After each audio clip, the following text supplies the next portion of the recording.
Hola a todos, bienvenidos a un nuevo episodio del podcast Cuarentona. Hoy tengo el honor de la compañía de una mamá venezolana casada con un polaco, criando en Nueva York, inmigrante, psicoterapeuta familiar con especialización en niños de 0 a 6 años, sobrevivientes de trauma y certificada en salud mental maternal, host de I Need un Minuto, un podcast de meditación corta para mamás bilingües, creadora de contenido en food y crianza en Instagram. Bienvenida, Patricia Hidalgo, al podcast Cuarentonas. Hola, me llamo Cristina Díaz y tengo más de 40 años. Hoy te doy la bienvenida a Cuarentonas, un podcast en el que encontrarás historias, reflexiones y cuestionamientos que nos llevarán a romper los paradigmas de la edad en cada episodio. Bienvenidas. Este episodio llega a ustedes por cortesía del Lado de Estudio. Creatividad para tu marca. ¡Yay! Gracias a ti, Cris. Esto es un tremendo honor para mí participar en tu podcast. No, el honor es mío, Pati. Y yo, nada, te quiero preguntar, como para empezar esta conversación, un poco sobre tu historia, sobre, de dónde vienes, cómo así estás casada con un polaco viviendo en Nueva York. Quiero un poco de contexto, por favor. Bueno, ¿por dónde empiezo? Bueno, yo nací y crecí en Venezuela. Y bueno, crecí básicamente en una casa con mi mamá, mi hermana menor y mi abuela materna. Y yo tenía una insistencia a hacer psicología, de graduarme en psicología, y bueno, por cosas de la vida, terminé haciendo un técnico en psicopedagogía. Y después de terminar el técnico en psicopedagogía, tengo una prima que está viviendo en los Estados Unidos, que acababa de tener su primer bebé. Y bueno, yo siempre he tenido mucha facilidad para trabajar con los niños. Y ella me ofreció venirme a Nueva York a ayudarla a cuidar a su bebé mientras yo hacía clases de inglés en la noche. Y le dije, bueno, sí, seguro. O sea, me estaba recién graduadita del instituto y me vine inicialmente por un año. Me vine con una visa de estudiante por un año. Aprendí inglés. Y bueno, en ese interín, en realidad, a los 6 meses de haber llegado a los Estados Unidos, esta ciudad es una ciudad muy maravillosa, con muchas oportunidades y muchas actividades. Y bueno, por medio de mi teacher de inglés, ella eh, tiene la filosofía de que la gente cuando está en un ambiente social más relajado, que no es un salón de clases, pues suelta la lengua un poquito más. Entonces ella casi que todas las semanas hacía alguna actividad, nos íbamos a un restaurante o un bar o a un parque, invitaba a los estudiantes que quisieran ir. En uno de esos eventos conocí al que es ahora mi esposo, un polaco que ya no estaba en ese momento en la escuela de inglés, sino que ya él se había cambiado a otra escuela, pero él y esa teacher se hicieron muy buenos amigos. Y bueno, yo fui a uno de esos eventos y nos conocimos ahí, empezamos a salir, empezamos a salir, pasamos unos como casi 2 años de noviazgo primero. Ya tengo todo confundido con las fechas. Pasa. Yo todas las navidades me iba para Venezuela porque mi mamá y mi hermana todavía estaban viviendo allí. Me quedé estancada porque fui a renovar mi visa de estudiante. Claro, ya mi visa de estudiante de inglés se había acabado y entonces mi prima me dijo, ¿qué más quieres hacer? O sea, ¿quieres quedarte? Y yo, bueno, yo me quisiera quedar, quisiera continuar mis estudios, graduarme de psicología, y empezar a ejercer. Me dijo, bueno, necesitas otra visa de estudiante. Y yo, ok, me fui para Venezuela, me negaron la visa. Oh. Y bueno, eso puso todo en un estado como de pausa, donde me tuve que sentar y pensar qué es lo que yo quería hacer, si de verdad me quería regresar, cómo lo iba a lograr, porque obviamente sin una visa de estudiante no podía estudiar acá. Y bueno, la persistencia, ¿no? Y yo creo que eso es algo que me enseñó mi mamá, que me enseñó mi hermana y a mí, eh, ser persistente en lo que uno quiere y buscar la solución, ¿no? Y bueno, todo el mundo va, y bueno, perdiste la visa, y yo no, ya va, o sea, aquí tiene que haber otra alternativa. Claro. Y me metí en la embajada y empecé a investigar que uno puede eh, refutar la decisión. Como una apelación. Una apelación, exacto. Puedes apelar la decisión Ujú. de la embajada y eso hice un documento, me traje cartas de la escuela, o sea, de todo, y me dieron otra cita nueva, como a las 2 semanas, y fui y me dieron la visa, me aprobaron la visa. Y así fue como me regresé para acá en ese interín. Eh, el que es ahora mi esposo, me dice, tú te tienes que regresar, o sea, tú no te puedes quedar atrapada en Venezuela, ¿cómo es eso? Y bueno, ya una vez que regresé aquí, él me invitó, o sea, me dijo, ¿por qué no nos juntamos a vivir? Y empezamos viviendo en... Él vivía en un apartamento, en una habitación compartida con otros amigos, vivimos ahí como 2 meses, luego nos buscamos un apartamento nosotros, rentamos también la vivienda en Nueva York es carísima, y bueno, nosotros éramos 2 estudiantes. Y, y bueno, empezamos a compartir ese apartamento y de ahí pudimos ahorrar para después nosotros comprar nuestra propia vivienda. Compramos primero un apartamento chiquitito donde nos mudamos nosotros dos y bueno, ahora afortunadamente vivimos en una casa que compramos hace ya 7 años. Qué Así que ese chévere. ha sido un poco, eso ha sido Te- el resumen más largo, el más Claro, corto que te te, puedo te dar de... pregunto sobre por qué psicopedagogía, por qué psicología, qué sentías ahí, qué había ahí para ti. Mira, yo fui en Venezuela, yo crecí mi educación primaria fue en un colegio que hacía mucho en la parte social. Entonces nosotros hacíamos todos los años un trabajo de campo en el que nos íbamos a otro estado, por ejemplo, íbamos a Guárico, nos íbamos a Cojedes y se hacía todo un estudio de campo del área, de las necesidades, Ujú. de la producción, o sea, que se produce en ese estado, todo eso, y a mí eso me dejó una enseñanza muy linda del querer eh, no solamente conocer, sino de querer entender cuáles son las necesidades de otras comunidades a las que yo no pertenezco, ¿no? Y yo creo que Ujú. eso me sembró una semillita bien importante allí.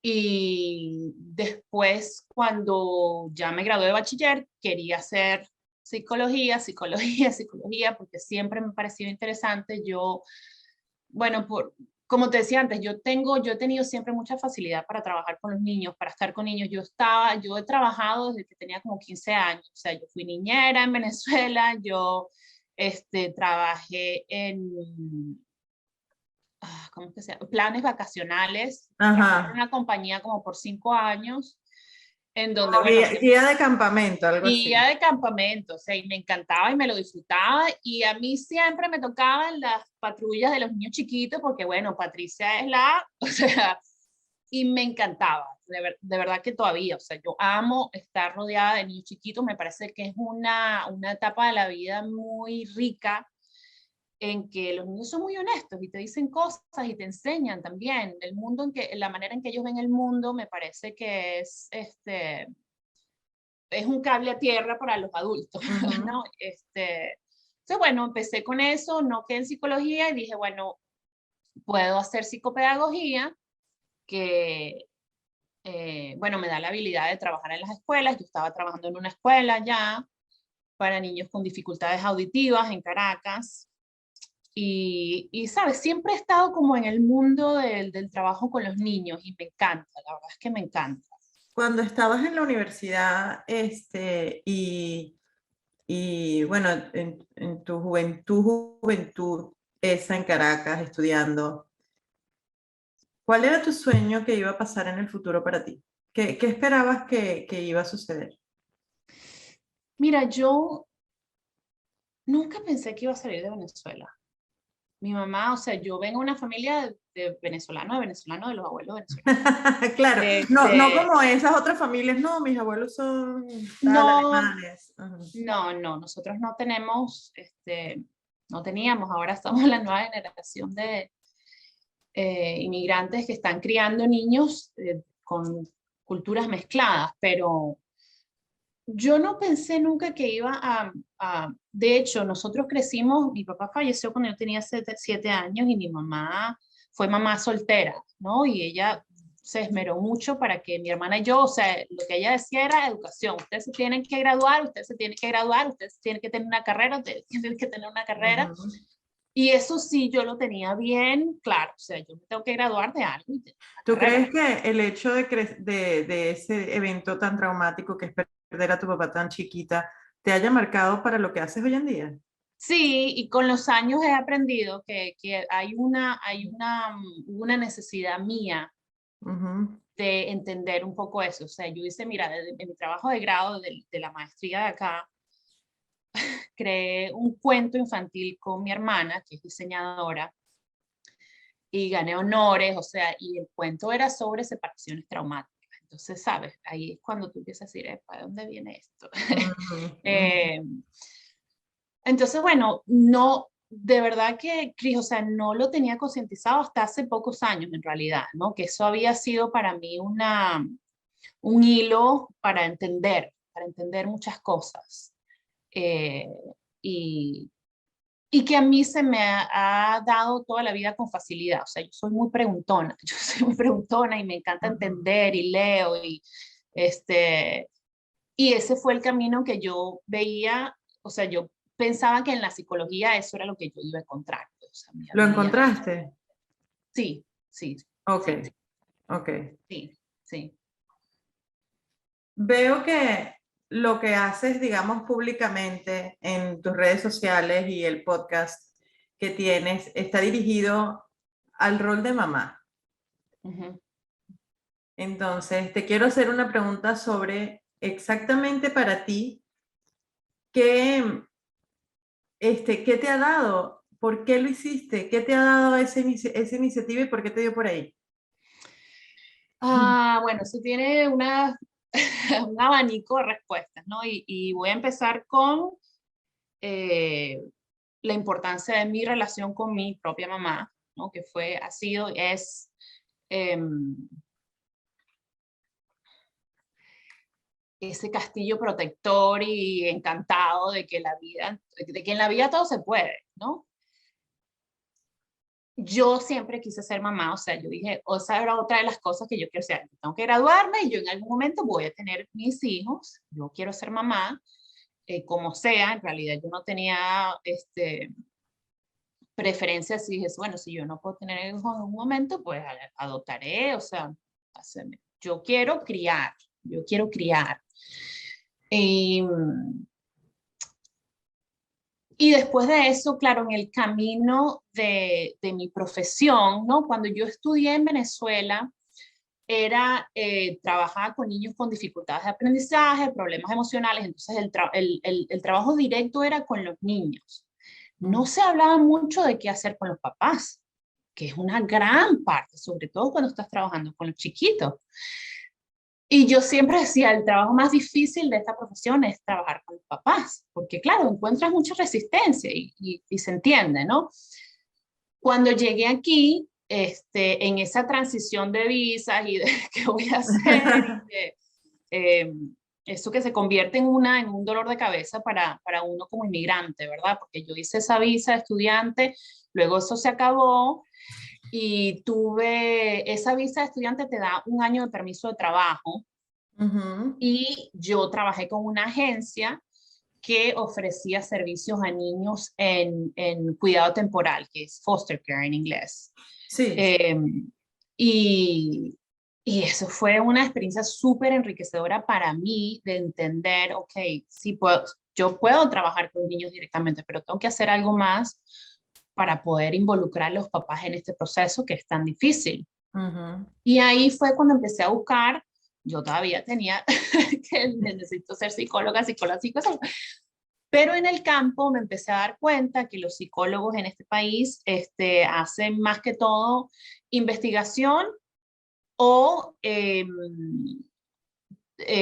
test, pues sabes, evaluaciones médicas, o sea, evaluaciones, puedes evaluar niños, pero no hacen el tratamiento como tal, ¿no? La psicoterapia no lo hace un psicólogo aquí, más que todo lo hacen los trabajadores sociales, aquí hay un campo que es de salud mental también, y empecé como a ver como, oye, ya va, como que no es psicología, y yo trabajé en mi trabajo de niñera con una familia que el papá era un trabajador social clínico, y él me decía, Patricia, tú lo que tienes que hacer, y yo al principio, ay, por favor, y claro, yo tenía en mi cabeza el trabajo social de Venezuela, ¿no? Claro, la claro. carrera de trabajo social en Venezuela, y yo, es que eso no es lo que yo quiero hacer. Claro. Y en conversaciones y entendiendo el mundo en que yo me empecé a mover, cuando empecé a trabajar, dije, oye, como que sí es trabajo social. Y ahí apliqué para una maestría, y yo hice, dentro de esa maestría, hice una especialización en esa modalidad de tratamiento que se llama Child Parent Psychotherapy, que es como que trabaja en la relación padre-niño, siendo sobrevivientes de experiencias traumáticas. Eso fue la especialización que yo hice en mi maestría acá. Bueno, Que pero es me muy ayudó. curioso, ¿no? Tiene que ver con lo que a ti te pasó, tiene que ver Sí, con tu tesis del cuento, sí, y ahora tiene que ver esto, ¿no? Todo es como sí, un propósito hay ahí, ¿no? sí, sí. Entonces, claro, eh, hace justo antes de la pandemia, entonces, bueno, durante todo este proceso mío, mi mamá y mi hermana se mudaron a Argentina. Ok. Y yo, antes de que los niños empezaran la edad de escolarización formal, le dije a mi esposo, ¿sabes qué? Yo creo que sería bueno ¿Cuántos que niños tienes? tengo, ¿verdad? No hemos hablado de eso. Tengo dos Ajá. hijos, tengo dos niños. Tengo una niña de 5 años y medio y un hijo de 7 años. Ok. Entonces, justo en el 2019, a finales del 2019, nos fuimos 2 meses para Argentina. Me fui con los niños, pasamos un tiempo ahí con mi mamá, con mi hermana y con sus hijos, que fue maravilloso. Y bueno, nosotros, mi esposo y yo somos bastante enfocados en la alimentación saludable. Nosotros somos cero tecnología para los niños, o sea, tenemos un estilo de vida que puede ser muy particular para muchas personas, Ok. ¿verdad? Y estando en Argentina, mi hermana, que es la creativa de la casa, me dijo, Patri, tú tienes que hacer una cuenta de Instagram. Y yo, pero ¿para qué? O sea, no, comparte las cosas que tú haces y por qué lo haces así. O sea, eso le puede dar herramientas a otros papás, ¿sabes? A tener otras alternativas. Y yo, no, entonces, bueno, tanto que me convenció, y ahí fue donde empezó Foodie Crianza, que es Ujú. un espacio donde yo comparto cosas de la crianza, de toda esta aventura de criar niños multiculturales, multirraciales. Obviamente también agrego cosas de mi experiencia laboral, ¿verdad? Lo que yo hago en mi trabajo, las cosas que veo, lo que escucho de las familias con lo que están batallando. Y eso mismo durante la pandemia eh, me motivó a crear I Need un Minuto, ¿no? Que es un podcast bilingüe de meditación exclusivamente para mamás. Aunque muchas personas durante la pandemia dejaron de trabajar, yo no. Para mí el trabajo se me triplicó. Y bueno, sí, trabajé con muchas mamás, siempre he trabajado con muchas mamás. Ujú. Y claro, empecé a escuchar los temas recurrentes de la carga mental que carga mamá todo el tiempo, ¿no? Y ¿Y sobre cuáles todo, son los temas recurrentes de la carga mental que una madre puede tener y te especializas en mamás específicamente de niños de cierta edad o en cualquier, ¿no? Cualquier edad? no, de cualquier edad en Ujú. realidad. Lo que pasa es que, claro, cuando los primeros años de vida son los años que más te exigen como mamá, ¿no? Porque ese otro ser humano recién nacido, de 6 meses, de un año, de 3 años, depende 100% de ti, ¿no? Depende Ujú. 100% del adulto, no de mamá, del adulto, ¿no? Del adulto cuidador. Pero todavía en nuestra sociedad ese rol cae muchísimo en mamá, Sí, cae principalmente en mamá. principalmente, correcto. Pero claro, estamos viviendo una etapa en donde ahora mamá también trabaja, ahora mamá también trabaja, pero la mayoría de las mamás, Cris, todavía, aunque trabajen tiempo completo, también se encargan de la casa tiempo y de los niños tiempo completo. Y eso es una carga mental súper grande y súper abrumadora a veces.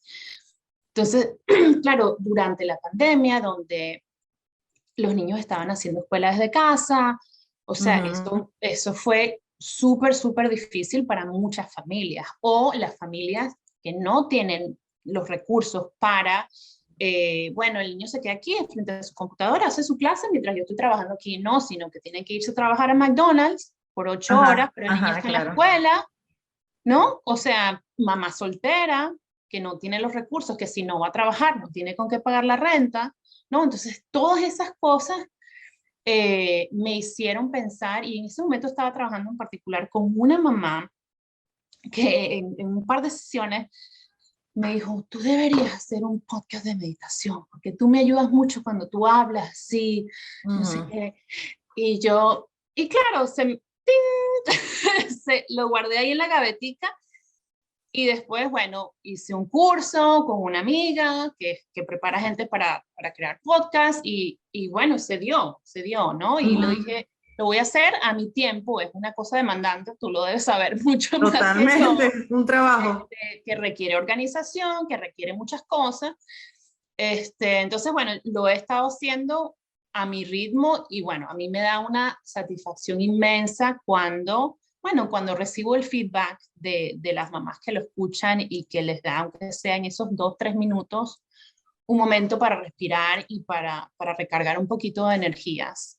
¿Qué tan Eh, importante es la meditación para ti? Uy, Cris, es importantísimo, es Ujú. importantísimo. Más que la meditación, porque bueno, creo que hay mucho estigma todavía con respecto a la meditación, sobre todo en las comunidades latinas, pero la respiración, respirar, no nos tomamos mucho tiempo para respirar en el día a día.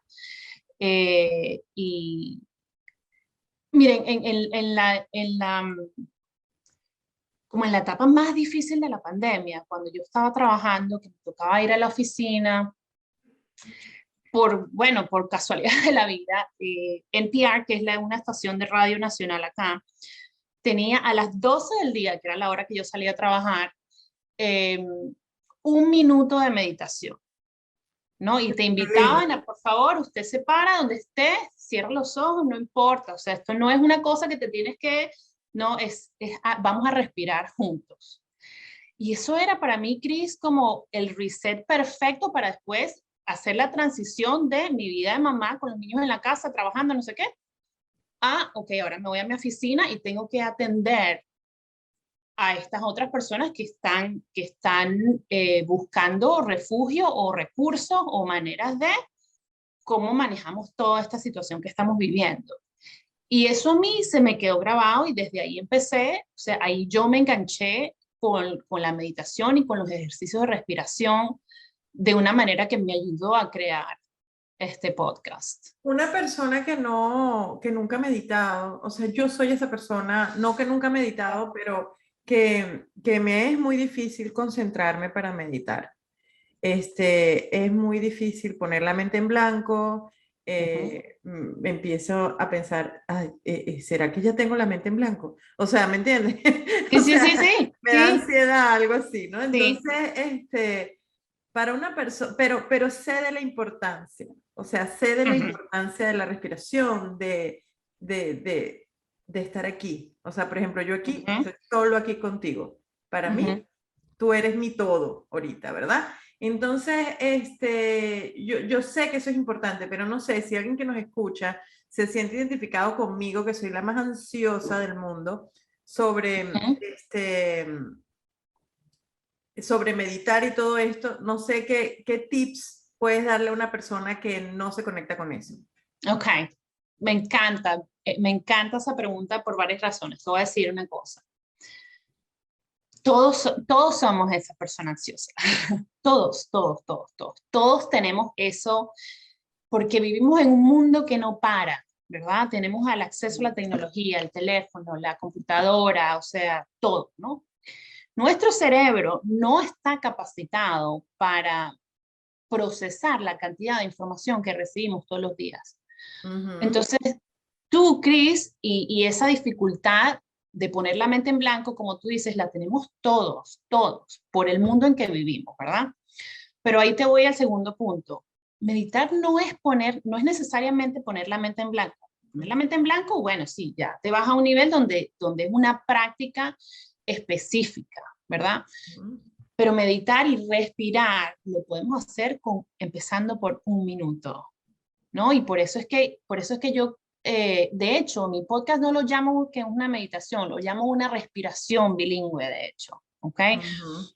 Porque tenemos esa idea, ¿verdad? Que no, es que yo no puedo meditar. Entonces, ya ahí, ya creas la barrera y no, es más difícil tomar ese primer paso, ¿verdad? Pero lo que yo siempre le digo a la gente, no, empieza de poquito, un pasito pequeño, que te sientes un día o en lo que te despiertas, o sea, uno tiene que, claro, requiere un esfuerzo consciente, requiere intención, que te sientes y decidas, ok, ¿cuál es el momento en mi día donde puedo sentarme sin que nadie me interrumpa o voy a apagar mi teléfono, ¿verdad? Y Ujú. cerrar mis ojos y respirar con calma. Olvídate de Siempre, que si tienes que pensar o siempre la mente en blanco. pudiste meditar o es algo que practicas desde hace poco.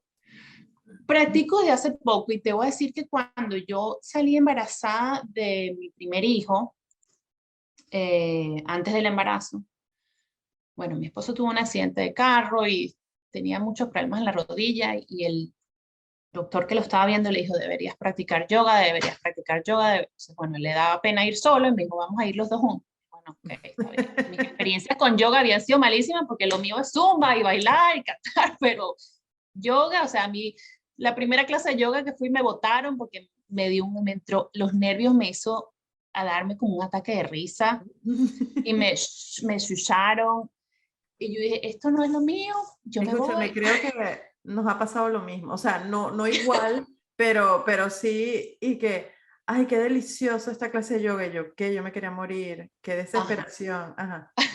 Sí, sí. Y claro, es lo que te digo, ¿no? Es cuando uno empieza, es una cuestión de práctica. Nosotros hemos estado entrenando el cerebro, incluso los niños que nacen hoy en día nacen con un aparato encima, ¿entiendes? Ujú.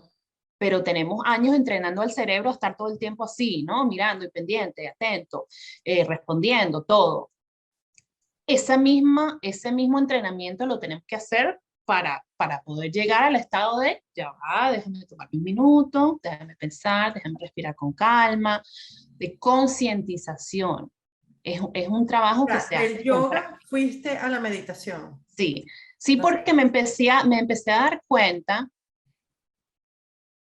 que cómo respirar, o sea, tuvimos una teacher de yoga que fue excelente, porque ella con mucha paciencia se iba a cada uno de los estudiantes y te decía, respira, acuérdate que la respiración es lo que te va a dar la habilidad de poder tener equilibrio. Y yo, ¿qué? O sea, ¿qué? ¿Qué? Pero claro, mientras lo empiezas a practicarlo, te empiezas a dar cuenta, oye, sí, y entiendes y empiezas a entender que todo tiene un ciclo, ¿no? Entonces respiras y eso crea un balance en tu organismo, en tu cuerpo, en cómo te sientes en la habilidad de manejar tus extremidades. Entonces me empecé a dar cuenta de mis posturas físicas y dije, oye, yo camino todo el tiempo así, a mí me duele acá, o sea, cuando estoy en yoga me siento bien, me siento... Entonces, todo eso me llevó a empezar a practicar eso con mucha más consistencia, con mucha más intención, la verdad. Es ser intencional en lo que estás haciendo Claro, y entender. totalmente. Ujú, totalmente. ¿Qué tanto te ha afectado ser una mamá inmigrante? Uy,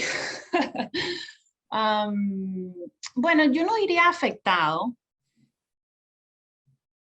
Creo que me ha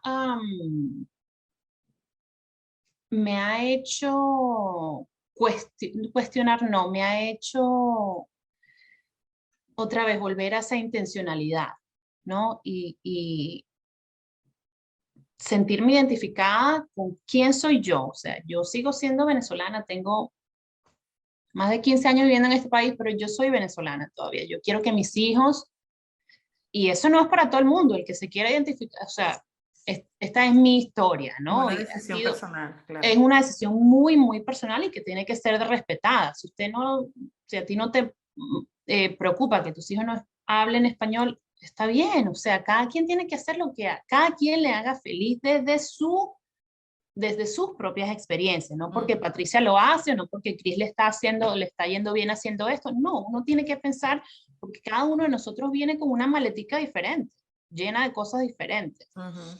Y yo creo que para mí lo más difícil ha sido estar sola, ¿no? Estar sola porque nosotros, ni mi esposo ni yo, tenemos familia acá, en Nueva York. Yo tengo la prima que vivía aquí inicialmente, se fueron Ujú. a vivir al oeste del país y bueno, él se vino solo y él no tiene nadie aquí tampoco. Ujú. Entonces, eso es un reto muy grande, ¿no? Y yo tuve la fortuna de cuando mis dos hijos nacieron, mi mamá pudo venir y pasarse tiempo aquí conmigo y eso fue, bueno, mío. Este, pero después cuando se van es uno solo, ¿sabes? Uno solo en su núcleo, ¿no? Y es, ¿Cómo haces para que tus hijos sepan que son venezolanos también? nosotros hablamos mucho, o sea, yo creo que que eso tiene que ver también con cómo uno se identifica, ¿entiendes? Yo creo que mi esposo se identifica y es muy polaco y yo me identifico y soy muy venezolana. Entonces hay cosas que no podemos ni siquiera como evitar. O sea, en esta casa se come arepa y todo el mundo sabe lo que es una arepa en esta casa. O sea, yo tengo fotos de Venezuela en mi casa, yo hablo de Venezuela, yo les muestro fotos de Venezuela, yo les muestro en el mapa, nosotros hacemos videollamadas con la familia lo que nos queda en Venezuela y los que están regados por todo el mundo, que son también venezolanos y que están criando. Entonces, creo que para, para nosotros normalizarle esas experiencias o ese conocimiento a nuestros hijos es vital, o sea, es parte de quién somos nosotros, mi esposo y yo, como pareja, criando en los Estados Unidos, en Nueva York, sin apoyo familiar. Claro, porque no sería lo mismo de que tu esposo también fuera venezolano y hubieran tenido que salir de Venezuela Sí, sí, para los Estados Unidos, donde sea, Argentina, Perú, lo que sea, sí, sí, para criar, ¿no? Y esa exacto. salida que es tan dolorosa, yo pienso, Sí, sí, y que te da otra energía, ¿no? sí, sí, sí, Tu familia es una familia que se crea porque dos personas deciden salir de sus países, sí, ¿no? sí, sí, sí. Sí, yo creo que la historia de nosotros es un poquito. O sea, nosotros tenemos amigos que nos han dicho la historia de ustedes es como el sueño americano, pues que te vas y te consigues la pareja y tienen hijos, se casan y tienen hijos y es una cosa linda, o sea, pero hay mucho trabajo detrás de eso. O Cuéntame sea, de eso, porque claro, mucha gente y una de las razones por las cuales yo hago este podcast es como para que la gente sepa, o las mujeres de 35, de 40, de 45, sepan que no solamente el rol social de la esposa o la mamá, la familia, no sé qué, que tú estás representando en este momento también, es el único modelo, sino que tú puedes ser, mira, cualquier cosa, lo que te dé la gana, lo que tú quieras, o estar en el momento de tu vida que sea para tomar la decisión de, ¿sabes qué? Esto no era, voy a buscar este otro lado, ¿verdad? Y, pero lo que tú me dices es, sí, bueno, pero lo que yo decidí ha sido una decisión trabajada. Ujú, ujú. Sí, Lo que sí, está sí. detrás hay mucha convicción. Sí, sí. Sí, y yo creo que eso, otra vez, y creo que es importante que establezcamos esta diferencia de que si no es lo mismo inmigrar de la manera en que yo lo hice, a inmigrar de la Claro, manera en que lo están haciendo miles y miles y miles y miles y miles de venezolanos en los últimos 3 a 5 años, ¿no? sí, correcto. Eh, no es lo mismo, ¿ok? Y creo que es importante que dejemos eso en claro. Pero lo que sí es igual es que hay que ponerle el 150% en todo lo que hagas, ¿verdad? Si tú quieres alcanzar tu meta y quieres sentarte y decir, mira, yo quiero lograr un trabajo tiempo completo, yo quiero que me aprueben la visa para la visa de trabajo, yo quiero convertirme en ciudadana de este otro país donde estoy, yo quiero ser mamá y tener un lugar a salvo para mi bebé. Yo quiero, hagan pues, hagan el ejercicio de pensar, yo quiero, pero háganlo desde el punto de vista no de que te va a caer del cielo, no, o sea, ok, esto es lo que yo quiero, ok, ¿cuáles son los pasos que tengo que tomar para llegar ahí? Ujú, ¿Verdad? Yo quería trabajar, yo quería eh, mejorar mi capacidad de atender a los papás de los niños con que yo estaba trabajando. Entonces, ¿qué tengo que hacer? Bueno, tengo que hacer un máster. ¿Para qué tengo que hacer para pagar el máster? Bueno, tengo que trabajar. ¿Cómo puedo trabajar si no tengo visa para trabajo? Bueno, entonces tengo que, o sea, o sea, todo tiene un paso, un micropaso que tienes que tomar primero para poder llegar a eso. Quiero poder meditar. Bueno, entonces usted va a empezar por 5 minutos, 1 minuto en la mañana o en la tarde o al mediodía antes de sentarte a comer, ver tu plato, sentarte, ¿no? O sea, todo, todas las metas que queramos lograr necesitan micro hábitos, ¿verdad? Micro pasos. Y la única manera de encontrar cómo empezar a tomar esos pasitos es sentarte, ¿verdad?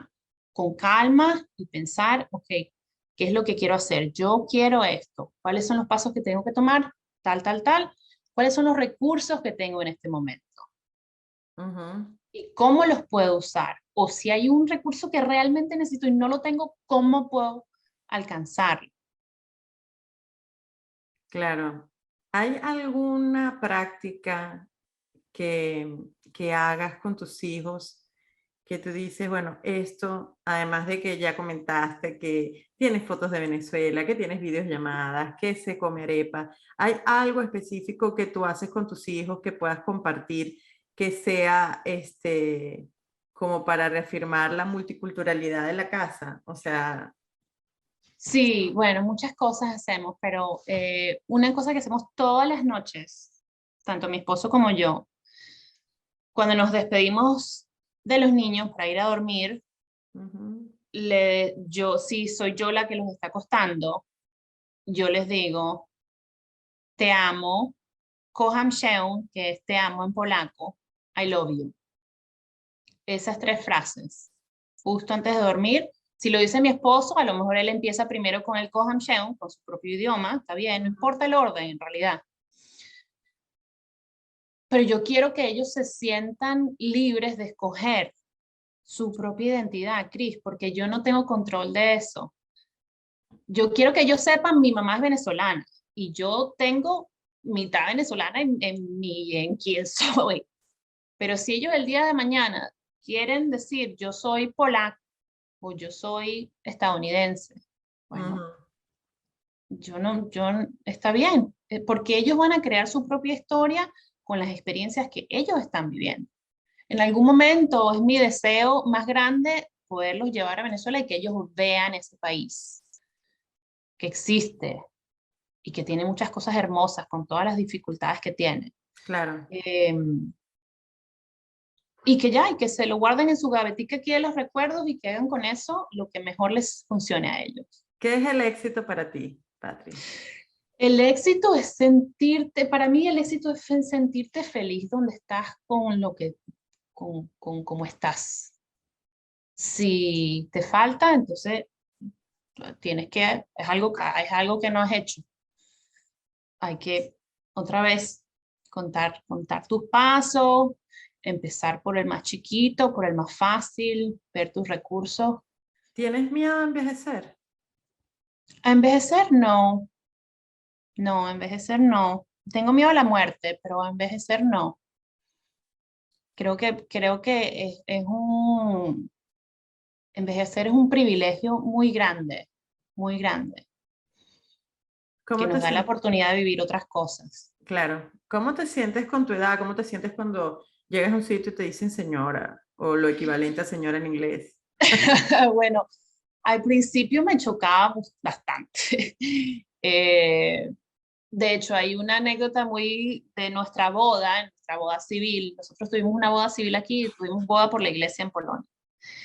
Eh, y yo estaba dando las gracias a nuestros amigos que estaban presentes y uno de nuestros amigos me dice, bueno, señora, ¿cómo que señora? Mi señora no, le dije, bueno, sí, ahora señora y todo, y bueno, la risa, ¿no? Dije, bueno, sí, como que ahora sí soy señora, a los 27 años. Entonces,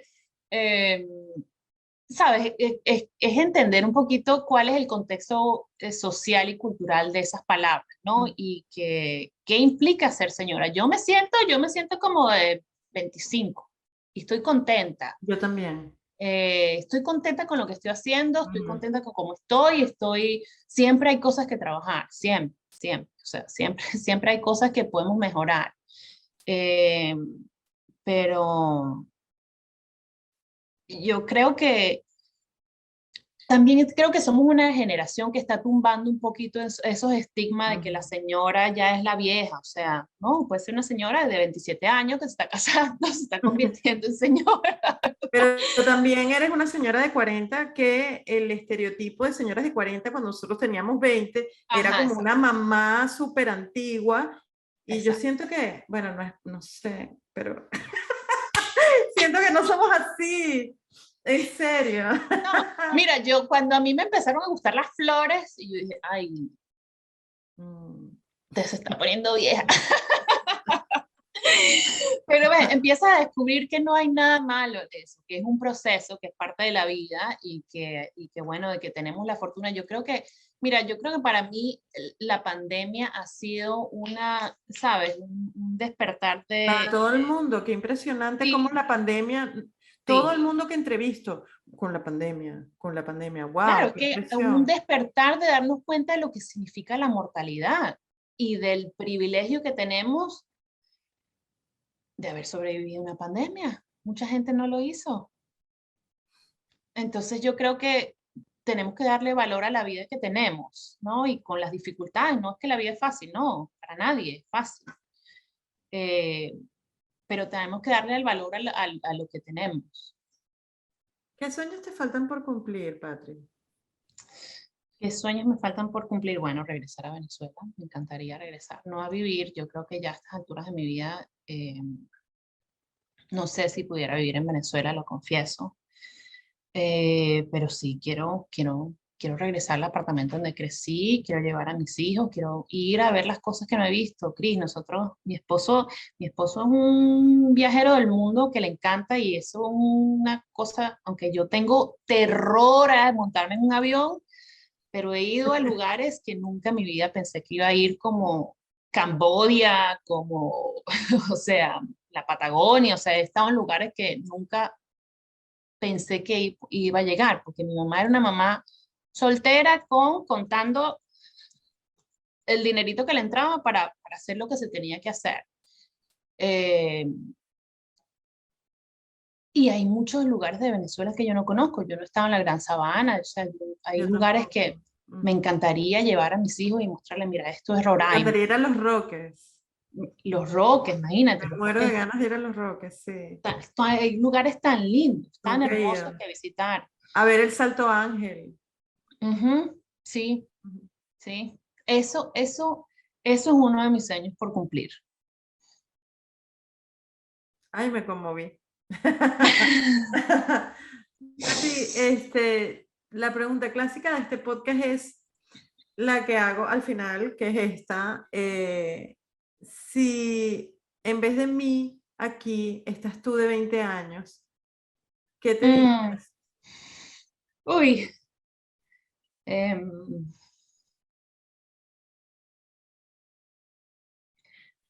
todo vale la pena. Todo el esfuerzo. Todo el esfuerzo, todo lo que estás haciendo vale la pena. Qué lindo. Bueno, muchas gracias, Pati, por compartir tu historia, por abrirnos tu corazón. Me quedo contigo con esas ganas siempre de conectar con las personas, de ayudar, de compartir lo que te sale bien y lo que te está funcionando a ti con los demás, me encanta. Así que estaré muy atenta a tus redes, estaré muy atenta a todo lo que estás haciendo. Y bueno, esta es tu casa para lo que necesites cuando quieras. Gracias, gracias, Liz. Esto estuvo muy, muy lindo y te agradezco mucho esta conversa tan eh, que me hace mirar, ¿no? El trayecto. Creo que he tenido entrevistas como Literal. bien puntuales de lo que hago en mi trabajo pero esto es de mi trayecto de mi vida no muchas veces nos tomamos el tiempo de mirar atrás y decir, mira, mira todo lo que has hecho, mira todo lo que has hecho. Sí, Ujú, claro que sí, claro que sí. ujú. Este, y sí, a esa niña de 20 años también le diría, 40 no es vieja, deja la cosa, que 40 no es nada vieja.